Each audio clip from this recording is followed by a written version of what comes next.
जिस तरह की हलचल लगातार संभल में हम देख रहे हैं, ऐसे में सुरक्षा यहां 24 घंटे पुख्ता रखी गई है। क्या कुछ व्यवस्था सुरक्षा के लिहाज से, चलिए जानकारी आपके सामने रख रहे हैं। आपको बताते हैं, संभल में सुरक्षा के कड़े इंतजाम दिखाई दे रहे हैं। प्रशासन चुस्त व्यवस्था दुरुस्त दिखाई दे रही है, क्योंकि आज जुमे की नमाज का दिन था। ऐसे में कड़ी सुरक्षा में जुमे की नमाज भी हुई और संभल की मस्जिदों से लाउडस्पीकर हटा दिए गए हैं। ये खबर हमने आपको बताई थी प्रहार में कि कैसे अजान के लिए खुद मौलवी साहब छत पर जा रहे हैं। पहले मीनारों से अजान होती थी, उन्होंने मीनार से ही अजान दी। रंगाई मामले को लेकर भी प्रशासन अलर्ट है, क्योंकि ये मामला अलग कोर्ट में चल रहा है। कोर्ट के आदेश का पालन होगा, एसपी साहब ये क्लियर कह रहे हैं, और व्यवस्था ऐसी ही रखी गई है। संभल के एसपी ने किस तरह से सुरक्षा इंतजामों को लेकर जानकारी दी, सुनवा रहे हैं। संभल में शांति व्यवस्था है वो कायम है। बाजार आराम से खुले हैं, सभी लोग अपना फेस्टिविटीज़ के माहौल में हैं और सभी लोग एंजॉय कर रहे हैं। 7 कंपनी पीएसी है, वो सुरक्षा व्यवस्था के लिए डिप्लॉय की गई है। उसके साथ साथ चौकी सत्यव्रत का है, वो दूसरे फ्लोर का निर्माण कार्य वो जारी है। जल्दी इस चौकी का होली के बाद में इसका उद्घाटन है वो किया जाएगा। और जुम्मे की नमाज को लेकर सभी लोग अलर्ट हैं, लेकिन किसी प्रकार की ऐसी कोई बात सामने नहीं आई है।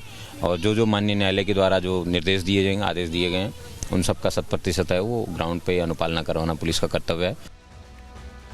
तो संभल में क्या होता है इस पर हमारी नजर रहेगी, लेकिन आगे बढ़ रहे हैं और बात स्टालिन की करने जा रहे हैं, जिन्हें सनातन से तो दिक्कत थी ही, अब हिंदी से भी दिक्कत हो गई है। खबर क्या है बताने जा रहे हैं।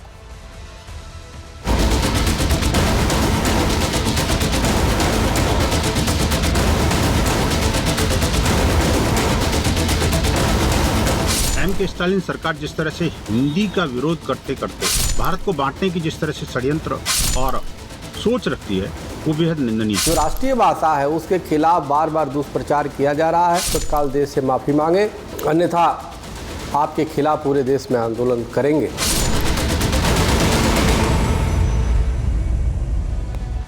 इंडी गठबंधन के सनातन विरोधी चेहरे एमके स्टालिन फिर से एक्टिव होते दिखाई दे रहे हैं। उस बार हिंदुओं को लेकर नहीं, उन्होंने हिंदी को लेकर एतराज जाहिर किया है। हिंदी भाषा से उन्हें दिक्कत क्यों हो गई है?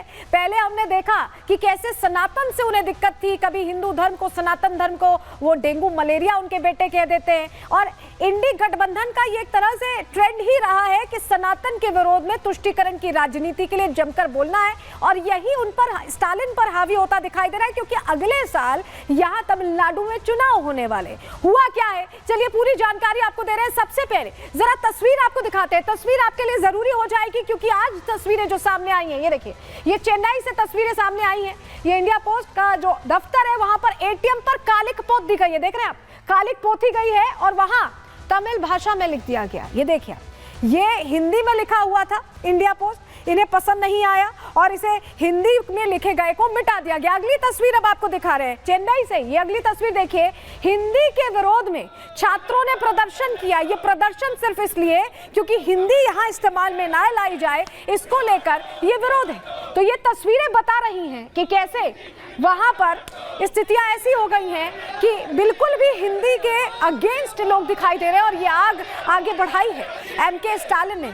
खबर क्या है, स्टालिन ने क्या कहा है, चलिए जानकारी जल्दी से आपके सामने रख रहे हैं। पहले सनातन पर हमला करने वाले स्टालिन अब हिंदी को लेकर लगातार नफरती बोल रहे हैं। तमिलनाडु के सीएम एमके स्टालिन को हिंदी से आपत्ति है। समझिए, हिंदी मुखौटा और संस्कृत छुपा हुआ चेहरा है, ये बाकायदा पोस्ट किया है स्टालिन ने। हिंदी थोपने से 100 सालों में 25 भाषाएं खत्म हो गई हैं। बड़े आरोप भी लगा रहे हैं। उत्तर प्रदेश और बिहार कभी भी हिंदी क्षेत्र नहीं थे। इनकी जनरल नॉलेज बहुत ज्यादा है, कह रहे हैं कि हिंदी क्षेत्र ये थे ही नहीं। हिंदी थोपने से नॉर्थ इंडियन भाषाएं हाफ रही हैं। इस तरह की बातें एमके स्टालिन कर रहे हैं, और एमके स्टालिन यही बात मंच से बोलते भी दिखाई सुनाई दिए। क्या उन्होंने कहा है, पहले आपको सुनवा रहे हैं, सुनिए। अनेवरुक्कुम वणक्कम। आज तमिलनाडु 2 महत्वपूर्ण चुनौतियों का सामना कर रहा है। भाषा की लड़ाई, जो हमारी जीवन रेखा है, और परिसीमन के खिलाफ लड़ाई, जो हमारा अधिकार है। मैं आपसे आग्रह करता हूं कि आप हमारी लड़ाई का असली सार लोगों तक पहुंचाएं। निर्वाचन क्षेत्र के परिसीमन का सीधा असर हमारे राज्य के स्वाभिमान, सामाजिक न्याय और जनता के लिए कल्याणकारी योजनाओं पर पड़ता है। आपको ये संदेश लोगों तक पहुंचाना चाहिए। प्रत्येक व्यक्ति को हमारे राज्य की रक्षा के लिए आगे आना चाहिए। 3 भाषा नीति के परिणाम स्वरूप पहले ही हमारा वाजिब धन रोक दिया गया है। समाज को ये कह रहे हैं कि बांटा जा रहा है, लेकिन इसको लेकर अश्विनी वैष्णव ने सीधा जवाब दिया एम के स्टालिन को। उन्होंने ट्वीट किया, क्या लिखा है उन्होंने, चलिए जानकारी आपको दे रहे हैं। समाज को बांटने के ऐसे थोथे प्रयासों से खराब शासन इसे कभी नहीं छिपा पाएगा। ये सीधे कहा, ये जानना दिलचस्प होगा कि विपक्ष के नेता राहुल गांधी इस विषय पर क्या कहते हैं।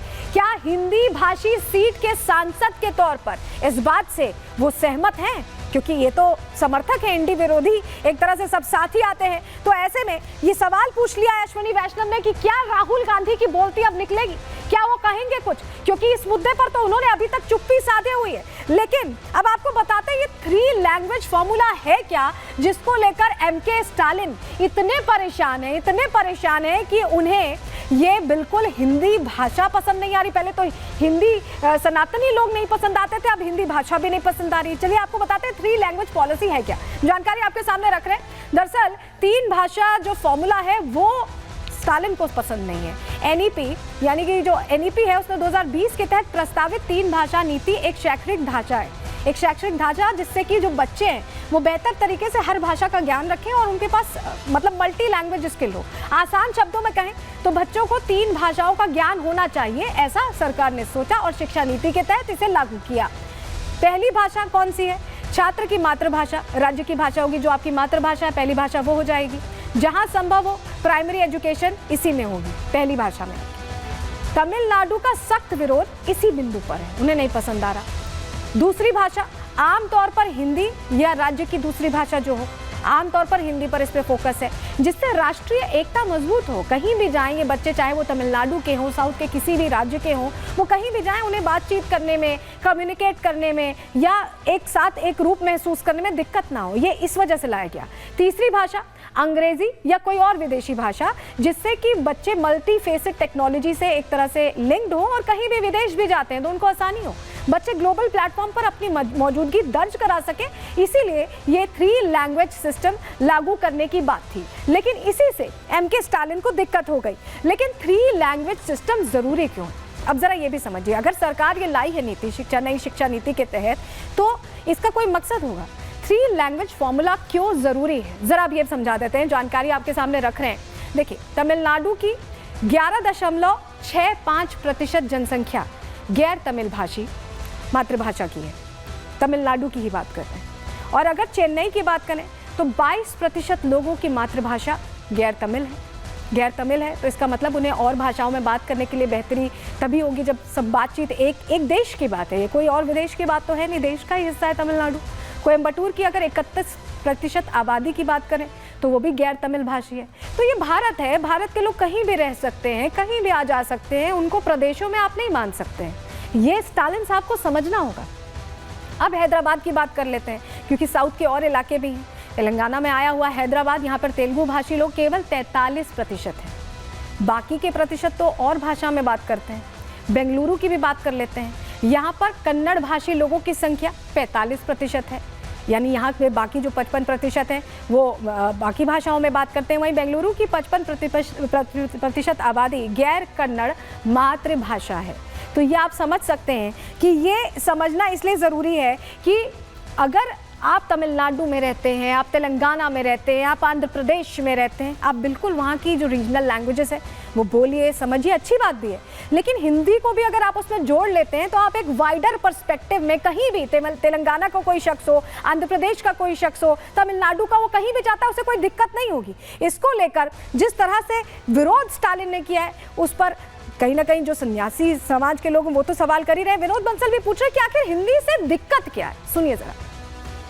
स्टालिन द्वारा जिस प्रकार से राष्ट्र की भाषा हिंदी जो राष्ट्रीय भाषा है उसके खिलाफ बार बार दुष्प्रचार किया जा रहा है और हिंदी के खिलाफ अभियान चलाए जा रहे हैं, अत्यंत निंदनीय है। ये देशद्रोह के संज्ञा में आता है। इनका अखिल भारत हिंदू महासभा संत महासभा कठोर शब्दों में निंदा करती है और इनसे मांग करती कि तत्काल देश से माफ़ी मांगे हिंदी के अपमान करने की वजह से, अन्यथा आपके खिलाफ पूरे देश में आंदोलन करेंगे। एम के स्टालिन सरकार जिस तरह से हिंदी का विरोध करते करते भारत को बांटने की जिस तरह से षड्यंत्र और सोच रखती है वो बेहद निंदनीय है। ये कहना कि हिंदी ने कुछ भाषाओं को निगल लिया, ये अशोभनीय और अपरिपक्व स्टेटमेंट है।